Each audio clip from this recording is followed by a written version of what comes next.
എല്ലാ കൂട്ടുകാർക്ക് ശുഭദിനം നടന്നുകൊണ്ട് നമുക്ക് ആദർശിന്റെയും നയനയുടെയും ഇന്നത്തെ നല്ലൊരു വിശേഷം കേട്ടാലോ. അങ്ങനെ ഇന്നത്തെ വിശേഷത്തില് ദേവേനെ ആദർശം കൂടെ സംസാരിച്ചുകൊണ്ടിരിക്കുന്ന സമയത്ത് ദേവേനെ ആദർശനോട് പറഞ്ഞു, അല്ല നീ നയനയും തമ്മിൽ എന്തെങ്കിലും പ്രശ്നമുണ്ടോ ചോദിക്കുക. അതെന്താ? അല്ല, നിങ്ങൾ തമ്മിൽ എന്തോ പ്രശ്നമുള്ളതല്ലോ എനിക്ക് തോന്നി. നീ എന്താ വിഷുവായിട്ട് അവളുടെ ഇടയിലേക്ക് പോകാതെ ഇരിക്കണേന്നൊക്കെ ചോദിക്കുകയാണ്. ഇത് കേട്ട് കഴിഞ്ഞപ്പോ ആദർശോട് ഞാൻ എന്തിനാ പോണേ? അല്ല, നീ മുമ്പേ അങ്ങനെ ആയിരുന്നില്ലോ, അതുകൊണ്ട് ചോദിച്ചാന്ന് പറയണം. ഇനിയിപ്പം നീ പോകാതിരുന്നിട്ട് നിന്റെ ഉറക്കം രാത്രി നഷ്ടപ്പെടും. പിന്നെ ഇവിടെ ഓരോന്നൊക്കെ പറഞ്ഞോണ്ടിരിക്കും. ഇത് കേട്ടപ്പോ ആദർശ് പറഞ്ഞു, ഞാൻ അങ്ങനെയൊന്നും പറയാൻ പോകുന്നൊന്നുമില്ല. എനിക്ക് ഒരു നിർബന്ധമില്ല അവളെ ഇങ്ങോട്ടേക്ക് വിളിച്ചോണ്ട് വരണമെന്ന്. അവളോട് 2 ദിവസം നിൽക്കട്ടെ, അമ്മയ്ക്ക് എന്തെങ്കിലും ബുദ്ധിമുട്ടുണ്ടോ എന്ന് നിൽക്കും. എനിക്ക് എന്ത് ബുദ്ധിമുട്ട്? എനിക്കൊരു ബുദ്ധിമുട്ടും ഇല്ലാന്ന് പറയാം. എന്നാ ശരി, അമ്മ പോയി കിടന്ന് ഉറങ്ങാൻ നോക്കാനൊക്കെ പറയണം. അങ്ങനെ ആദർശം അങ്ങോട്ട് കയറി പോകുമ്പോൾ ദേവി എനിക്ക് വല്ലാത്തൊരു വിഷമമായിപ്പോയി. ഇതുവരെയായിട്ട് അവനൊന്നും തുറന്നു പറഞ്ഞിട്ടില്ല. അവന്റെ മനസ്സിൽ എന്താണെന്ന് അറിയില്ല. അപ്പൊ അവൻ നയനമോള് ആകെപ്പാടെ വിഷമിച്ചിരിക്കുമായിരിക്കും അവിടെ. ഇതൊക്കെ ഓർത്ത് കഴിഞ്ഞപ്പം ദേവേനയുടെ ഉറക്കം നഷ്ടപ്പെട്ടു.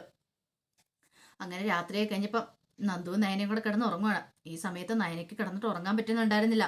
വല്ലാത്തൊരു ബുദ്ധിമുട്ട്. നയന പിന്നീട് എഴുന്നേറ്റ് ആദർശിന്റെ ഫോണിലേക്ക് വിളിക്കുകയാണ്.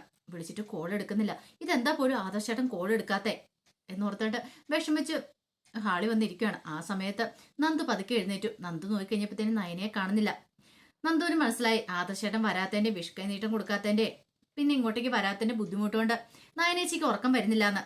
നന്ദു തന്റെ ഫോൺ എടുത്ത് നോക്കിക്കഴിഞ്ഞപ്പോൾ അതിനകത്ത് കുറച്ച് മെസ്സേജ് കണ്ടു. അനിയുടെ മെസ്സേജാണ്. അതെ, ഞാനൊന്ന് വിളിച്ചോട്ടെ, പോകുന്നതിന് മുമ്പ് എനിക്കൊന്ന് കാണണം എന്നൊക്കെ പറഞ്ഞിട്ട്. നന്ദുവിന് വല്ലാത്ത ബുദ്ധിമുട്ട്. ഈ സമയത്ത് മെസ്സേജ് അയച്ചിട്ട് അനി ഇങ്ങനെ കാത്തിരിക്കുക. അവള് മെസ്സേജ് കണ്ടു, പക്ഷെ റിപ്ലൈ ഒന്നും തരുന്നില്ലല്ലോ. അനാമയ്ക്ക് നല്ല ഉറക്കമാണ്. പതുക്കെ അനാമയുടെ അരികിൽ നിന്ന് അനി എഴുന്നേറ്റ് പുറത്ത് ബാൽക്കണിയിൽ അങ്ങോട്ട് വരുവാണ്. അവള് വിളിക്കുന്നതും കാത്തിങ്ങനെ നിൽക്കുകയാണ്. അനിക്ക് ഉറങ്ങാൻ പറ്റുന്നുണ്ടായിരുന്നു രാത്രിയിൽ. നാളെ അവള് പോകുവാണ്. അവള് പോയിട്ടുണ്ട്, പിന്നെ അവളെ എന്നാ കാണാൻ പറ്റുന്നേ എന്നൊരു ചിന്ത അനിയുടെ മനസ്സിലുണ്ട്. ഇതുപോലെ തന്നെ അവസ്ഥയാണ് നന്ദുവിന്റെ മനസ്സിലും. പക്ഷെ എന്ത് ചെയ്യാൻ പറ്റും? വേണ്ട, റിപ്ലൈ അയക്കണ്ട. നയനേച്ചാണെങ്കിലും അനിയുടെ വല്യമ്മയാളിലും പറഞ്ഞ കാര്യങ്ങളൊക്കെ നന്ദുവിന്റെ മനസ്സിൽ കൂടെ പോവാണ്. അത് ശരിയാവത്തില്ല. വെറുതെ താനായിട്ട് എന്തിനും ഒരു പ്രതീക്ഷ കൊടുക്കുന്നേ. അവർ പറയുന്ന അനുസരിക്കുക തന്നെ. തന്റെ മനസ്സിൽ കുറച്ച് വേദനയും വിഷമം ഉണ്ടെങ്കിലും അത് മറ്റുള്ളവരെ അറിയിക്കേണ്ട കാര്യമില്ലോ. പാവാനി അവനൊരു നല്ലൊരു ജീവിതം കിട്ടട്ടെ, താനായിട്ട് അവന്റെ ജീവിതം നശിപ്പിക്കാൻ പോണില്ല എന്നൊക്കെ ഓർത്തോണ്ട് ഒരു വിധത്തില് നന്ദു ഇങ്ങനെ അവിടെ കിടക്കുക. പക്ഷെ എന്നാലും നന്ദുവിന് ഉറങ്ങാൻ പറ്റുന്നുണ്ടായിരുന്നില്ല.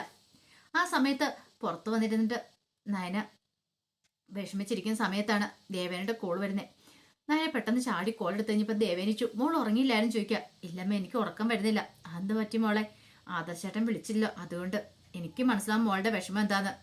അതല്ലമ്മേ, ആദർശേട്ടൻ വന്നുമില്ല, വിഷ് കൈനീട്ടം തന്നുമില്ല. അത് പോട്ടെ, സാരമില്ല. പക്ഷെങ്കിൽ നന്ദു നാളെ പോവുമല്ലേ, അപ്പൊ ആദർശേട്ടനൊന്നും വരായിരുന്നല്ലോ. പക്ഷെ അതുപോലും ആദർശേട്ടൻ ചെയ്തില്ല. ആദർശേട്ടൻ അവിടെ എന്തെങ്കിലും പ്രശ്നമുണ്ടോന്ന് ചോദിക്കാം. എനിക്കറിയില്ല മോളെ, ഞാൻ കുറെ തവണ ചോദിച്ചിട്ട് അവനൊന്നും പറയാൻ കൂട്ടാക്കുന്നില്ല. കൂടുതൽ ഫോഴ്സ് ചെയ്ത് എനിക്ക് ചോദിക്കാൻ പറ്റില്ലല്ലോ, അതുകൊണ്ട് ഞാൻ ചോദിച്ചില്ല. അവന്റെ മനസ്സിൽ എന്തോ ഒരു പ്രശ്നമുണ്ട്, എന്തോ ഒന്നും അവനെ അലട്ടുന്നുണ്ടെന്ന് പറയണം. ഇത് കേട്ടപ്പോ നയന പറഞ്ഞു, ഇനിയിപ്പോ എന്ത് ചെയ്യുമേ? ഞാൻ നോക്കട്ടെ, മോള് വിഷമിക്കാതിരിക്കുക. എന്തെങ്കിലും ഒരു പരിഹാരം ഉണ്ടോന്ന് ഞാൻ നോക്കട്ടെ. മോള് സങ്കടപ്പെടുമൊന്നും വേണ്ട, പോയി കിടന്ന് ഉറങ്ങാൻ നോക്കാനൊക്കെ പറയണം. അങ്ങനെ ഒടുവില് നയന കിടക്കാൻ വരുവാണ്. കിടന്നാലും നയനയ്ക്ക് ഉറങ്ങാൻ പറ്റുന്നുണ്ടായിരുന്നില്ല. ഒരു വശത്ത് ആദർശം ഇതുപോലെ തന്നെയായിരുന്നു. നയനെക്കുറിച്ചുള്ള ചിന്തയായിരുന്നു. അവളും അമ്മയും ചേർന്ന് തന്നെ പറ്റിച്ചുകൊണ്ടിരിക്കുകയാണെങ്കിൽ തനിക്കത് ഒരിക്കലും പൊറുക്കാൻ പറ്റില്ല. എന്തിനു വേണ്ടിയായിരിക്കും അവർ രണ്ടുപേരും തന്നെ പറ്റിച്ചുകൊണ്ടിരിക്കുന്നത്? സത്യങ്ങളൊക്കെ തുറന്നു പറയായിരുന്നു. എല്ലാ കാര്യങ്ങളും താൻ അവളോട് തുറന്നു പറയുന്നതല്ലേ എന്നൊരു ചിന്തയൊക്കെ ആദർശിന്റെ മനസ്സിലേക്കും വരുവാണ്. അങ്ങനെ അവര് എല്ലാവരും, ഒരു വശത്ത് നന്ദുവനിയും ഒരു വശത്ത് ആദർശ നയനെ, അവർ രാത്രി ഉറങ്ങാതെ ഇങ്ങനെ കിടക്കുവാണ്. പിറ്റേ ദിവസം നേരം വെളുത്തു കഴിഞ്ഞപ്പോ നയനെ നന്ദുവിനുള്ള ചായയൊക്കെ ആയിട്ട് വരുവാണ്. അപ്പോഴേക്കും നന്ദു കുടിച്ച് റെഡിയായിട്ട് വന്നിട്ടുണ്ടായിരുന്നു. പിന്നീട് നയനയെ കണ്ടതെന്ന് ചോദിച്ചു, അല്ല ഇന്നലെ നയനേച്ചി രാത്രി ഉറങ്ങിയില്ലെന്ന് ചോദിക്കുക. അതെന്താ നന്ദു നീ അങ്ങനെ വെച്ചേ? അല്ല, രാത്രിയിൽ ഉറക്കം വേണ്ടിയിട്ട് ഞാൻ നോക്കി കഴിഞ്ഞപ്പോ ഒന്ന് മയങ്ങി എണീറ്റ് കഴിഞ്ഞപ്പോ നയനേച്ചിനെ മുറി കണ്ടില്ല, അതുകൊണ്ടാന്ന് പറയാ. അത് പിന്നെ ഞാൻ പുറത്തു പോയി, ഉറക്കം വരാത്തോണ്ട്. ആദർശേട്ടൻ വിളിക്കാത്തോണ്ടാണോന്ന് ചോദിക്കുക. അങ്ങനെയൊന്നുമില്ല, എനിക്ക് മനസ്സിലായി. ആദർശേട്ടൻ വിളിക്കാത്തേ വരാത്തോണ്ടുള്ള ബുദ്ധിമുട്ടല്ലേ, സാരില്ല. ആദർശൻ എന്തെങ്കിലും തിരക്ക് കാണുമായിരിക്കും എന്ന് പറയാം. അല്ല, നീ ഇന്നലെ രാത്രി ഉറങ്ങിയില്ലേ? നിൽക്കുക. ഉറങ്ങി. അതെ, നിന്റെ ഫോണിൽ ഞാൻ നോക്കിയായിരുന്നു. അനി കുറച്ച് മെസ്സേജ് അയച്ചിട്ടുണ്ടായിരുന്നു അല്ലേന്ന് ചോദിക്കണേ. അത് അനി മെസ്സേജ് അയച്ചു, പക്ഷേ റിപ്ലൈ ഒന്നും കൊടുത്തില്ല. അത് ഞാൻ കണ്ട് റിപ്ലൈ ഒന്നും കൊടുത്തില്ലാന്ന്. ഇനി ആ ബന്ധം മുന്നോട്ട് തുടരണ്ട കേട്ടോ എന്ന് പറയണം. നന്ദു പറഞ്ഞു, ഞാൻ തുടരാൻ പോയില്ലോ. വേണ്ട മോളെ, നീ മെസ്സേജ് അയക്കാതെ കണ്ടപ്പോൾ എനിക്ക് സന്തോഷമായി. നീ പതുക്കെ മാറുവാണല്ലോ എന്ന് കരുതിയിട്ട്. ഇനിയിപ്പോൾ നീ പോയിട്ട് വരുമ്പോൾ നല്ല ബോൾഡായിട്ട് പെൺകുട്ടിയായിട്ട് വേണം തിരികെ വരാനായിട്ട്. കാരണം ഇനി SI ആയിട്ടായിരിക്കും നീ തിരികെ വരുന്നത്. അങ്ങനെ വരുന്ന സമയത്ത് നിന്റെ മനസ്സിലുള്ള പഴയ കാര്യങ്ങളൊന്നും ഉണ്ടാവരുത്. നല്ല മിടുക്കി കുട്ടിയായിട്ട് വേണം തിരികെ വരാനെന്നൊക്കെ പറയണം. ഇത് കേട്ട് കഴിഞ്ഞപ്പോൾ ഒരു നിമിഷം ആലോചിച്ചിട്ട് നന്ദു പറഞ്ഞു, ആ കാര്യത്തിൽ ചേച്ചി വിഷമിക്കൊന്നും വേണ്ട. ചേച്ചി സങ്കടപ്പെടേണ്ട കാര്യമൊന്നുമില്ല, എനിക്കൊരു കുഴപ്പമില്ല എന്നൊക്കെ പറയാം. എനിക്കറിയാം നിന്റെ മനസ്സെന്താന്ന്. നീ അത്രമാത്രം അനിയെ ആഗ്രഹിച്ചിരുന്നു. പക്ഷെ ഒരു കാര്യമുണ്ട്, അവന്റെ കല്യാണം കഴിഞ്ഞാണ്, അവനൊരു ജീവിതമുണ്ട്.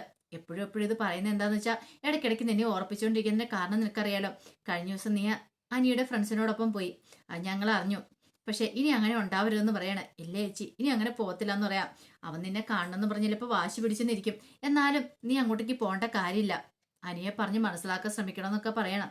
നന്ദു പറഞ്ഞു ശരി ആയിക്കോട്ടെ എന്നൊക്കെ പറയണം. ഈ സമയം ദേവേനി രാവിലെ ഒരുങ്ങി ഇറങ്ങി വരുവാണ്. അങ്ങനെ വരുമ്പോഴത്തേന് ആദർശ ആളെ നിൽക്കുന്നുണ്ടു. ആദർശിനെ കണ്ടു കഴിഞ്ഞപ്പോൾ ദേവേനിക്ക് ഒരു പതർച്ച. എന്താ ചെയ്യേണ്ടതെന്ന് അറിയില്ല. പെട്ടെന്ന് ആദർശ് ചോദിച്ചു എന്താ അമ്മ, അമ്മ എങ്ങോട്ടാ രാവിലെന്ന് ചോദിക്കണം. അല്ല ഞാൻ ക്ഷേത്രത്തിൽ പോവാ. ഇതെന്താ അമ്മ രാത്രി ഉറങ്ങിയില്ലേ, ഇത്ര നേരത്തെ എഴുന്നേറ്റ് പോന്നേ? ഞാൻ രാവിലെ ക്ഷേത്രത്തിൽ പോകുന്നതാണല്ലോ, നീ കാണാത്തോണ്ടാന്ന് പറയാം. പിന്നെ ഇത്ര നേരത്തെ ഒന്നും പോയി ഞാൻ കണ്ടിട്ടില്ല. അല്ല നീ രാത്രി ഉറങ്ങിയില്ലെന്ന് ചോദിക്കും. ഞാൻ രാത്രി ഉറങ്ങി. അല്ല ഇത്ര നേരത്തെ ഇവിടെ വന്ന് നിൽക്കുന്നുണ്ട്. ഓ അങ്ങനൊന്നുമില്ല, ചുമ്മാ നേരത്തെ എഴുന്നേറ്റോണ്ട് ഇങ്ങോട്ട് വന്ന് ഇന്നേ ഉള്ളൂ എന്നൊക്കെ പറയാണ്. പിന്നീട് അത് ചോദിച്ചു അല്ല ഇപ്പൊ അമ്മ ഇന്ന് ക്ഷേത്രത്തിൽ പോകുന്നുണ്ടല്ലോ, എന്തായാലും പ്രത്യേകിച്ച് പ്രാർത്ഥിക്കാനുണ്ടോന്ന് ചോദിക്കും. അങ്ങനെയൊന്നുമില്ല. അമ്മയുടെ മനസ്സിലെ ആഗ്രഹം നയന ഇങ്ങോട്ടേക്ക് തിരികെ വരില്ലെന്നായിരിക്കില്ലേ, അങ്ങനെയാണെങ്കിൽ അതിന് വേണ്ടിയിട്ട് അങ്ങോട്ട് പ്രാർത്ഥിച്ചോളാൻ പറയാണ്. ഇത് കേട്ടപ്പോ ദേവേനു ഞെട്ടി. ദേവേനു പറഞ്ഞു അല്ലട മോനെ, നീ എന്താ ഇങ്ങനെയൊക്കെ പറയണേ? ഒന്നുമില്ല, ഞാൻ അങ്ങോട്ട് പറഞ്ഞെന്നുള്ളൂ. അമ്മയുടെ മനസ്സിലെ ആഗ്രഹം അതില്ലേന്ന് ചോദിക്കണം. ദേവേനു പറഞ്ഞു ഞാൻ അങ്ങനെ പ്രാർത്ഥിക്കണം. പ്രാർത്ഥിച്ചിട്ട് നയനെ ഇങ്ങോട്ട് വരാതിരുന്നിട്ട് വേണം നിനക്ക് ആ പാടെ ഭ്രാന്ത് പിടിച്ചോടെ നടക്കാനായിട്ട്. 2 ദിവസം നയനമോളെ കണ്ടില്ലെങ്കിൽ നിനക്ക് ഭയങ്കര കാലിളകുന്ന നാളല്ലേ നീന്ന് ചോദിക്കാം. അങ്ങനൊന്നുമില്ല, അത് മുമ്പായിരുന്നു. പിന്നെ നീ ഇതൊക്കെ പറയും, നിന്റെ മനസ്സ് എനിക്കറിയരുതോ? എടാ ആ കുടുംബത്തോട് അവരോട് ഇഷ്ടമില്ലാഞ്ഞിട്ടാണോ നീ അവർക്ക് വേണ്ടി ഓരോന്നും ചെയ്തു കൊടുക്കുന്നേ? ഇപ്പൊ താമസിക്കുന്ന ആ വീട് നീ അവർക്ക് വാങ്ങിച്ചു കൊടുത്തല്ലേന്ന് ചോദിക്കും. അത് ശരിയാ, അത് ഞാൻ അവർക്ക് വാങ്ങിച്ചു കൊടുത്താ. അപ്പൊ നിനക്ക് അവരോട് ഇഷ്ടമില്ലാഞ്ഞിട്ടല്ലല്ലോ, ഇഷ്ടമൊക്കെ ഉണ്ട്.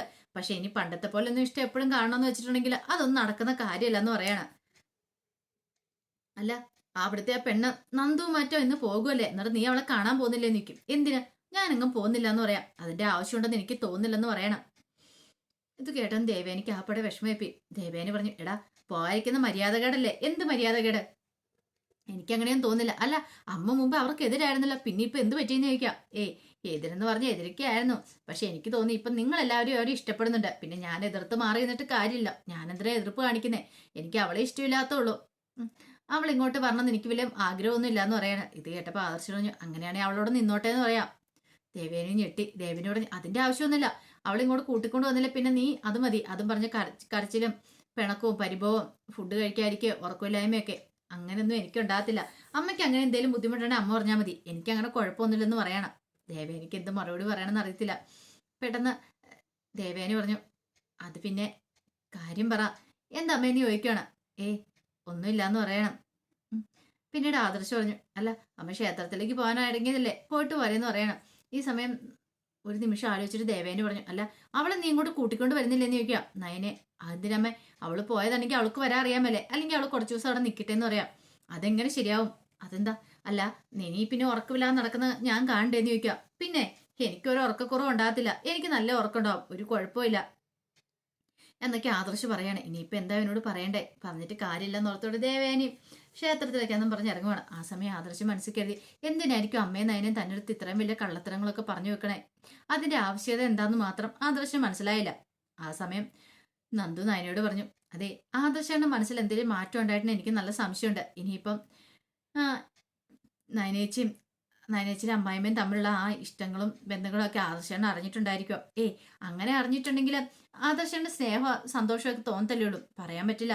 ഇനിയിപ്പം മറച്ചു വെച്ചതിന്റെ പേരിൽ എന്തെങ്കിലും ദേഷ്യമാണോ നിങ്ങൾ രണ്ടുപേരും, അത് പറയാൻ പറ്റില്ലെന്ന് പറയണം. അപ്പം നയന അതിനെക്കുറിച്ച് ഇങ്ങനെ ചിന്തിക്കണം. നന്ദു പറഞ്ഞതിലും കാര്യമുണ്ടെന്ന് മനസ്സിലായി. ആ സമയം ഗോവിന്ദൻ പത്രമൊക്കെ നോക്കിക്കൊണ്ടിരിക്കുന്ന സമയത്ത് കനക ചായയൊക്കെ ആയിട്ട് വരുവാണ്. ചായ കൊടുത്തിട്ട് ഇന്ന് നന്ദു പോവുക, നന്ദു പോകുന്ന ഓർത്തിട്ട് നല്ല വിഷമമുണ്ട്. ഇന്ന് വരെ നന്ദുട്ട മാറി നിന്നിട്ടില്ലോ എന്ന് പറയണ. ഗോവിന്ദൻ പറഞ്ഞു അത് ശരിയാ, ഇനി അവൾ SI ആയിട്ടല്ലേ മടങ്ങി വരുള്ളൂ. അതൊക്കെ ശരി തന്നെയാ ഗോവിന്ദേട്ടാ, പക്ഷെ പോകുന്ന കാര്യം ഓർത്തിട്ട് സങ്കടം ഉണ്ടെങ്കിലും ഒരു കണക്കിന് നല്ലതാ. ആ അനിയുടെ അടുത്തുനിന്ന് കുറച്ചാൾ മാറിയിരിക്കുന്ന നല്ല കാര്യമാണ്. തിരിച്ചു വരുമ്പോഴത്തേനും അവളുടെ മനസ്സിലെ പഴയ കാര്യങ്ങളൊക്കെ ചിലപ്പോൾ മാറിപ്പോയിട്ടുണ്ടായിരിക്കും എന്ന് പറയാം. ഗോവിന്ദൻ പറഞ്ഞു അങ്ങനെ ഉറപ്പിച്ച് പറയാനൊന്നും പറ്റില്ല, നമ്മുടെ മോളല്ലേന്ന് ചോദിക്കും. കനക പറഞ്ഞു അത് ശരിയാ, പുരോഹിതൻ പറഞ്ഞ കാര്യങ്ങൾ ഇപ്പോഴും എൻ്റെ മനസ്സിലുണ്ട്. എത്രയാന്ന് പറഞ്ഞാലും അവസാനം അനി തന്നെ അവളുടെ കഴുത്തിൽ താലി ആർത്തുന്നു. അങ്ങനെയാണെങ്കിൽ നമ്മൾ ഈ പ്രാർത്ഥിക്കുന്നതൊക്കെ വെറുതെ ആവൂലല്ലേ ഗോവിന്ദേട്ടാ, എന്ത് ചെയ്യണമെന്ന് എനിക്കറിയില്ല എന്ന് പറയണം. അങ്ങനെ അവർ രണ്ടുപേരും ആ കാര്യം ഓർത്ത് വിഷമിക്കുകയാണ്. അപ്പൊ അതിന്റെ വിശേഷങ്ങളൊക്കെയാണ് കാണുന്നത്. ഇതിന്റെ ബാക്കി വിശേഷങ്ങളുമായിട്ട് വൈകുന്നേരത്തെ പ്രൊമോയി വരാട്ടോ. ഒരിക്കൽ കൂടി എല്ലാവർക്കും ശുഭദിനം നേർന്നുകൊണ്ട് നിർത്തുന്നു.